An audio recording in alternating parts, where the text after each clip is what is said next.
coup déjà merci Paul de nous recevoir. On va essayer de faire donc cette petite interview, notamment en plusieurs parties. Il y aura une partie également avec Mehdi. Mais d'abord on va essayer de te connaître un peu plus pour les gens qui regardent notre mag, qui aient un peu plus d'informations sur toi.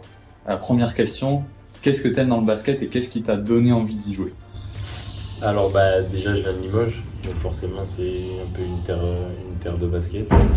Après voilà, c'est ma sœur qui s'est lancée dans le basket, je l'ai suivi et j'ai aimé jouer avec les potes, les copains, etc. Et je fais plusieurs sports jusqu'à mes 12-13 ans. Et après j'ai choisi le basket quand je suis rentré au pôle sport. Donc voilà. Okay. Pour les gens aussi qui ne te connaissent pas, qui est Paul Bilang? Est-ce que tu peux te présenter en quelques mots ta personnalité? Je suis un joueur du Boulazac Basket Dordogne, ça fait maintenant 7 ans. C'est ma 7e saison à Boulazac, donc avant j'étais au CSP à Limoges, où j'ai fait le pôle espoir. Donc voilà, je suis en 2001, je suis meneur arrière. Donc voilà, je me suis développé, j'ai passé étape par étape ici à Boulazac, donc où j'étais U18, après je suis passé espoir, stagiaire, pro, et je suis passé pro. Et là maintenant je suis international 3-3, donc voilà.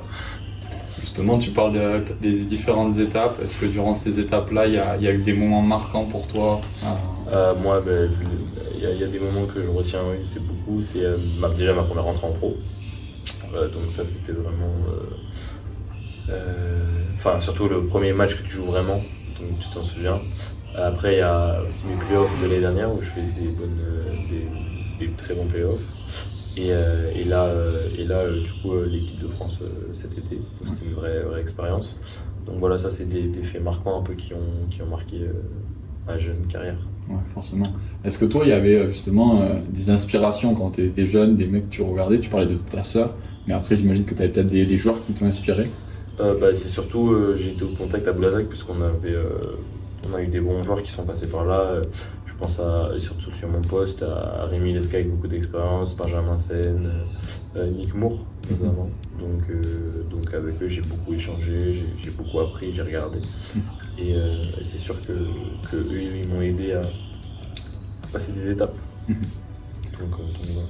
En termes d'étapes aussi et de moments clés, est-ce que tu as eu des titres en jeune? Il me semble que tu as fait une finale à Pomarez, si je ne me trompe pas. J'ai fait une finale à Pomarez, c'était ma première année à Boulazac. Donc je joue contre Dag, son père. Mon père de 1 point ou 2 points à Pomarez, donc j'ai pas eu de titre. Mais après j'ai été chez les jeunes champions du Limousin, etc. Donc ça on compte pas trop. L'année dernière on a fait une finale de Leaders Cup à Saint-Chamond contre Angers qu'on a perdu. Et du coup mon premier titre c'était cet été avec l'équipe de France, du coup champion de Nations League. Donc c'est un titre mondial parce qu'on joue du coup des équipes du monde entier, donc c'est une phase de qualification. Après tu te qualifies pour les finales mondiales. Et on a gagné, et en plus j'ai été élu co-MVP, donc une bonne expérience. Justement, d'où est venue cette envie de faire du 3-3 pour toi?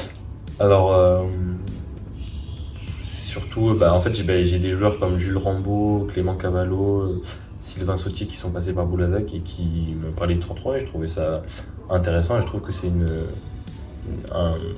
discipline où tu peux faire travailler certains aspects de ton jeu que tu n'as pas l'occasion en 5-5. Et en plus chez les jeunes, du coup tu as une équipe de France U23. Donc j'ai échangé avec le coach, etc. qui était intéressé. Et sauf qu'à la base, du coup, moi, on finit les playoffs, du coup, je pars en vacances, etc. Et au final, j'étais pas dans les 4 pris. Et une semaine avant, je reçois un coup de fil, on a un désistement, est-ce que tu veux venir? Non, je veux. Je suis allé et au final, ça s'est super bien passé. Et j'ai gagné ma place, donc c'était super. C'est quelque chose que tu reprends. Voilà, on te reverra sur le oui, je pense que je vais refaire un peu 3-3 quand même. Okay. Et justement, après, en termes d'ascension, tu as eu quand même une ascension, on va dire, progressive. Pour des jeunes qui regardent, est-ce que tu peux parler des différentes étapes? Des fois, il y a peut-être des moments difficiles. Est-ce que tu aurais aussi des conseils? Donc voilà, parler un peu de ça, de ces moments qui peuvent parfois pas être faciles, les étapes que tu as franchies et quels sont toi des conseils que tu en retiens? C'est drôle parce que j'ai j'ai fait la cérémonie du pôle espoir Limousin l'été dernier. Et j'ai fait un discours et on a parlé avec le coach. Et le coach, il a dit, le coach du coup du pôle, qu'il n'aurait pas misé sur moi pour passer pro. Parce que j'étais pas forcément le joueur le plus fort, le plus talentueux, le plus athlétique quand j'y étais. Mais donc, s'il y a un message à faire passer, c'est que c'est pas parce qu'un coach ou dans un club que ça se passe mal que c'est rédhibitoire et que t'as pas le niveau, c'est vraiment du travail. Après aussi, il y a de la chance, saisir les opportunités. C'est un tout qui fait que, voilà, en vrai, c'est vraiment aussi une motivation et un peu une discipline qui fait que voilà, en persévérant, tu peux arriver à tes objectifs. Il y a aussi une question de capacité physique et technique. Tu dois être conscient aussi de ce que tu peux faire et ce que tu sais faire et ce que tu ne sais pas encore faire et travailler sur ces points-là. Et après, voilà, saisir les opportunités quand tu les as. Toi, aujourd'hui, comment tu décrirais tes qualités en tant que joueur sur le terrain qui te permettent de jouer à ce niveau et d'être pro? C'est quoi tes qualités? Alors, ma qualité première, c'est la vitesse et la défense. Et là, du coup, j'ai travaillé sur mon shoot qui devient vraiment intéressant. Donc, c'est vraiment là ces trois aspects où je peux prendre la balle tout terrain aussi. Donc voilà, je suis sur ce poste 1-2 qui me permet de m'exprimer voilà, sur ces qualités-là. Après, j'ai encore du travail à faire pour gagner de la constance et pour devenir vraiment un joueur majeur. Donc j'en suis conscient, mais voilà, je travaille pour ça. Mais ça va être plutôt ça mes qualités. Il y a des joueurs que tu regardes, des joueurs NBA, des joueurs Euroleague, qui t'inspirent qui m'inspirent. Après, il y a des joueurs qui t'inspirent, mais que tu n'as pas forcément leur style de jeu, donc c'est compliqué de faire ça. Mais je regarde beaucoup, c'est sûr, de joueurs. Après, il y a des joueurs que j'aime bien en JP Elite que je regarde et que du coup mais j'ai pas d'inspiration à prendre part. Quand je regarde les matchs, par exemple, je vais regarder ce que le meneur fait, voir un peu que ce soit un petit ou un grand, quelle réponse il a à certains types de défense, des choses comme ça. Tu essaies de regarder plutôt dans une ensemble. Ouais. Quelles sont des habitudes que tu as développées maintenant que tu es pro et que tu aurais aimé, pareil, dans l'idée de transmettre? Parce que nous, on sait que dans le mag, il y a pas mal de jeunes qui regardent. Dans cette idée de transmettre aussi des idées, est-ce que toi, il y a des habitudes que tu as développées au fur et à mesure que tu es devenu pro et que tu aurais aimé peut-être faire plus tôt? Déjà, rien que physiquement, mais après, il faut avoir accès à une salle, etc. J'ai toujours une petite routine à faire tous les jours, rien que pour les genoux, pour le dos, etc. Si tu as des petits pépins, pour éviter ces pépins-là. Donc déjà, la première chose. Et aussi une petite routine technique sur le shoot et sur le dribble que je fais tous les jours, histoire de décrasser le matin, de retrouver un peu de sensations sur le shoot et sur le dribble, parce que c'est beaucoup de sensations et quand tu es en confiance, c'est là où tu es le meilleur. Donc voilà, et pas douter, parce que si tu fais ça tous les jours, il n'y a aucune raison que tu doutes sur tes capacités. Bien sûr, tu parles de confiance. Elle est où la confiance pour la saison en cours? Quelles sont tes ambitions pour toi personnelles et collectives? On sait que là, malheureusement, tu es blessé. Là, l'objectif c'est de revenir le plus vite possible. Ouais. Et là, du coup, pour l'instant c'est la Leaders Cup, mais je vais revenir pour le championnat.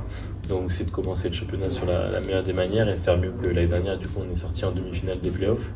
Et moi, c'est de continuer sur ma fin de saison de l'année dernière et d'être un joueur cadre de l'équipe. Donc c'est ça l'objectif pour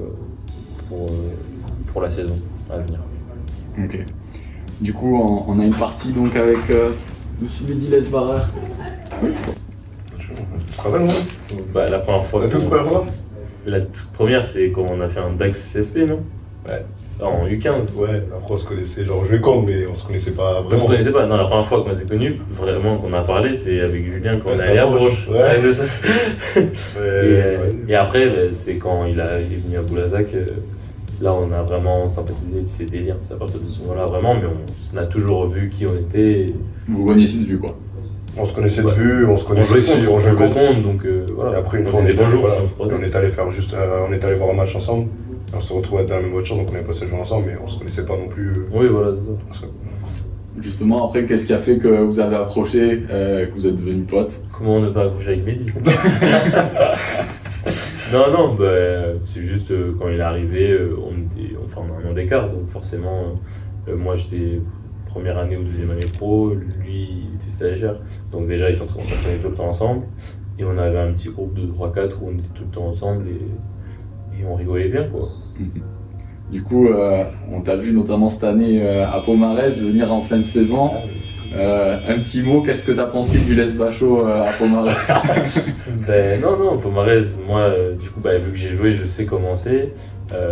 Très sympa à vivre, donc si je voulais vivre aussi dans les tribunes, vu que Mehdi jouait, je sais que c'est important pour lui, donc je voulais le supporter, et il a gagné, et il a fait un bon match, il a bien fêté ça après, donc c'est tout. Pomarez, c'est pas que le match, c'est vraiment l'événement à part entière, c'est quelque chose de vraiment incroyable dans le basket, donc j'avais du temps libre, donc je suis venu le supporter. Okay. Comment tu décrirais Mehdi Paul Bilang du coup, en termes de personnalité, à la fois sur le terrain, mais en dehors aussi? Paul, en vrai, c'est un gars simple, c'est quelqu'un de plutôt convivial, qui est très sociable avec tout le monde, qui a ce côté qu'il est toujours souriant et avenant. Et ce qui fait que on s'est très bien entendu dès le départ, parce que moi je suis un peu pareil, et puis j'étais jeune, et donc il avait qu'un an de plus que moi, donc ce qui fait que moi je me suis naturellement rapproché de lui. Et après sur le terrain, vu qu'on était aussi sur le même poste, il m'a quand même pas mal aidé, dans le sens où il me donnait des conseils, mais après moi du coup, vu que j'étais sur l'autre côté, je le regardais quand même aussi pas mal faire. Et il n'y avait pas même si on était sur le même poste, il n'y avait pas de concurrence malsaine, au contraire. C'est celui avec qui je me suis le plus entendu, et alors d'aujourd'hui, on se côtoie encore, donc c'est qu'il y a bien une raison. Mais après sur le terrain, Paul, c'est quelqu'un qui apporte beaucoup d'énergie dans le jeu, qui dès qu'il rentre, en fait, il amène cette intensité. Et après, là, au fur et à mesure du temps, vu qu'il passe des étapes par étapes, il développe son shoot, il sait aussi quand il faut plus driver ou pas. Donc il devient beaucoup plus complet, et moi je pense que cette année ça sera la sienne, donc je vais la suivre. En tout cas, on va suivre ça très. Merci, j'espère. Et toi Paul, comment tu décrirais Mehdi à l'extérieur et sur le terrain tant que personne? Sur le terrain, avant, quand on jouait contre, je t'avoue, j'aimais pas. J'aimais pas parce que c'est une petite tête de con. En plus, on perdait à chaque fois. Quand il était à Dax, il était chiant à jouer. Donc mais dès qu'on s'est connus vraiment, c'est quelqu'un d'attachant, pareil, sociable, on rigole. En plus on a des points en commun, donc ça a tout de suite matché. Et comme il disait, souvent quand on est sur le même poste et que t'es à peu près de la même génération, s'il y a de la concurrence, et il n'y a pas du tout eu ça. Même si à l'entraînement, des fois ça se jouait dur, etc. Mais il n'y avait pas cet esprit malsain. Et voilà, en plus on passait du temps extra basket ensemble, donc c'est ça aussi qui tisse des liens. Et non, sur le terrain, c'est Mehdi, beaucoup dans le drive, très bonne vision de jeu, il a du QI basket, faut qu'il travaille encore son shoot s'il veut monter en niveau. Mais voilà, il a la main gauche, alors qu'il est droitier, sa main gauche elle est pas mal. Donc non, faut qu'il continue comme ça. Après, il a gagné un titre avec vous l'année dernière, donc j'espère qu'il va en gagner un autre, et que voilà, c'est le début de la carrière de Mehdi, et ça aille que dans le positif, et qui monte petit à petit. Est-ce que vous auriez, tu parlais d'Extra Basket, une anecdote à nous raconter qui s'est passée ici à Boulazac? J'imagine qu'il y a dû avoir des moments marquants.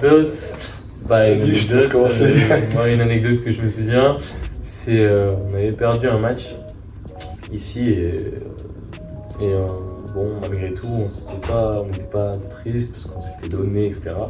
Et toute l'équipe, parce que du coup il y a l'espace partenaire, il doit y avoir ça aussi, il y a ça aussi, donc on mange avec les partenaires, etc. Et en fait on avait transformé cet espace un peu en boîte de nuit, et on avait fait venir des étudiants, plein de gens, et c'était transformé en boîte, et on avait vraiment rigolé, on avait pris le micro, on chantait, on dansait, malgré la défaite, et malgré tout c'était rigolo, c'était sympa. Ouais, c'était très sympa. C'était une bonne soirée. Au club. Au club, une très bonne soirée au club. Ouais. Et moi, pour ma part, c'était lors d'un déplacement en Chine. Donc on était en team, du coup quand on partait en team, si on jouait le vendredi soir, vu qu'on y allait en avion, et on pouvait pas repartir direct après le match, donc on devait dormir là-bas et prendre l'avion le lendemain. Et Paul, vu qu'il a de la famille là-bas, je crois que l'après-midi il était parti voir sa famille et on avait rendez-vous à l'aéroport. Et sauf que quand on part à l'extérieur, comme ça, on doit tous être habillés en gros avec les dotations du club et tout. Et Paul il est arrivé avec un jogging tout jaune. Donc on ne voyait que lui, il se démarquait de tout ça et du coup il avait pris une petite amende, mais sur le moment c'était drôle parce Et que le coach il m'a vanné toute l'année. après il avait vanné toute l'année et tout ça, donc voilà, petite anecdote sympa quoi. Ok. Mais il y en a plein d'autres, mais après Oui, voilà. voilà, ça sera en quand la caméra. Voilà. Ok. En termes de justement vestimentaire, tu parlais de ça. Je sais que Mehdi, toi t'aimes tout ce qui est sneakers aussi. Qui c'est qui s'habille le mieux de vous deux? Non, c'est Paul. C'est Paul. Ça, Ouais, on a vu les sneakers, c'est pour ça que je dis ça. après voilà, il y a son père qui l'aide aussi parce que son père c'est un mec élégant. C'est de famille. Ok. Ouais, c'est ça. Oui, mais bon. Il y a des choses qui sont de famille chez toi. Ça aussi, ouais.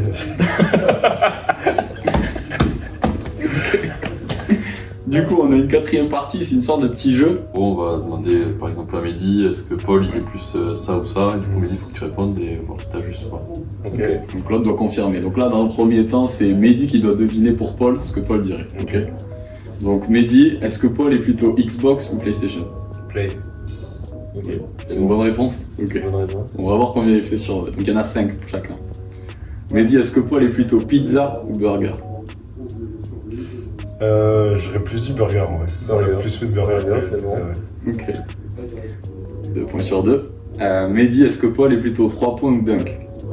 Ah, alors là, il est plus 3 points, mais s'il peut dunker, il ira, mais on va dire dans son jeu, il va plus marquer 3 points que de dunk, donc je vais dire 3 points. 3 points, mais si je pouvais dunker plus, dunker plus. Voilà, c'est ça. Mais je me contente de ce que je peux faire. Ok, Mehdi connaît bien Paul pour le moment. Ok. Est-ce que Paul est plutôt LeBron ou Curry? Ah, Paul, c'est un gars de Lebron, hein. Il pourra- C'est Lebron, lui, c'est... Il y a Mike et après il y a des Ok, attention à la question piège. Est-ce que Paul est plutôt blonde ou brune? Blonde. Vraie question piège. Blonde. Ok, pour les bières, hein, bien sûr. Oui. Oui, ah oui, Oui, bien. Moi je suis brune. Blonde. Oui, blonde. Ok. Du coup, maintenant, on passe. Donc 5 sur 5, bravo Mehdi. Ouais, merci. Mehdi connaît bien Paul. On va voir si Paul peut répondre. C'est les mêmes? Alors, non, c'est pas les mêmes. Du coup, Mehdi, est-ce qu'il est plus Tiakola ou Drake? Non, il est plus Tiako. C'est un gars de Voilà. Tiako. Ok. Est-ce que Mehdi est plus McDo ou grec? Grec. Ouais, je suis plus un gars du grec, donc. Est-ce que Mehdi est plus Bordeaux ou Mont-2? Mont-de-Marsan. Ah. Pas mal. Ah. Je sais même pas pas mal. si c'est Mehdi en fait. Mais bon, bravo.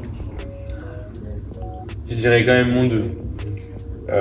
Bah, si, ouais, on va Ça dire. dépend, pour faire quoi? Voilà, ça dépend. On va Ouais. dire, en fait, ça dépend avec qui je suis. Ok. Je veux dire, Bordeaux, bah, on y va quand même souvent avec les gars et tout. Quand on y est tous ensemble, voilà, on passe du bon temps à faire les magasins, tout ça, c'est cool. Et mon 2, c'est plus le fait d'être aussi chez moi, il y a ma famille et tout, donc c'est. J'ai aussi mes potes de mon 2 et puis j'ai le basket de là-bas, donc c'est deux aspects différents que j'aime beaucoup. Mais on va dire mon 2 parce que vu que j'y vis et que j'y suis plus souvent, voilà. Mais Bordeaux, c'est très bien aussi, hein, je le conseille fortement. Ok. Est-ce que Mehdi est plus claquettes chaussettes ou sneakers? C'est un bout du. Ah.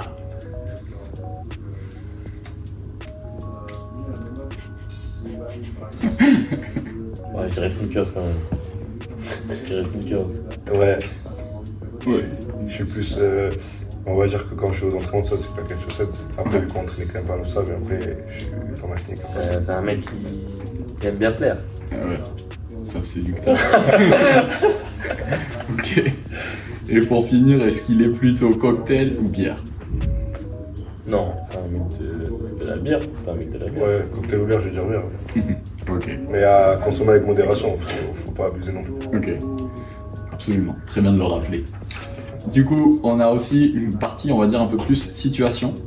Donc, en soirée à Bordeaux, Oula, la situation est bien précise. Ouais, en soirée à Bordeaux, c'est très précis. Qui est le plus apte à faire le SAM entre vous deux? Le Sam, Sam. c'est moi. C'est moi. C'est bon, ouais, c'est c'est- Ok. c'est pareil le soir, mais c'est. Qui a le plus de chances de se faire draguer au supermarché?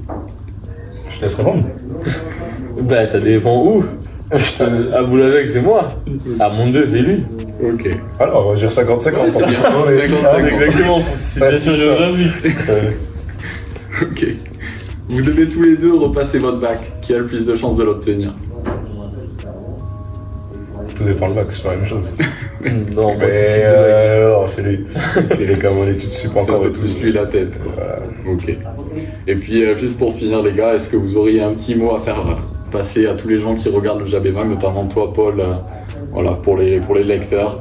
Allez voir Meillan sur Garonne, parce que c'est un club. Je suis allé voir un match l'année dernière, c'est très sympa. Donc allez les supporter. Voilà, venez nous voir jouer à Boulazek aussi, ce sera avec plaisir. Et voilà, continuez à suivre la chaîne et à donner de la force, c'est important. C'est important. Merci beaucoup, les gars. Merci, Paul. Merci à vous. Parfait. Impeccable. Merci. Merci Paul.